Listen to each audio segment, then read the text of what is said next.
Then cooking na tayo.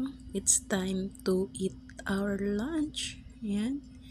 Yan mga kainday. Kakain na tayo ng ating lunch. Siyempre, late lunch tayo pero maaga tayo nakapagluto. Kasi medyo busog pa ang person. Yan, pero ngayon, let's eat our lunch. Yan ang ating niluto kanina. Tinola. Chicken tinola.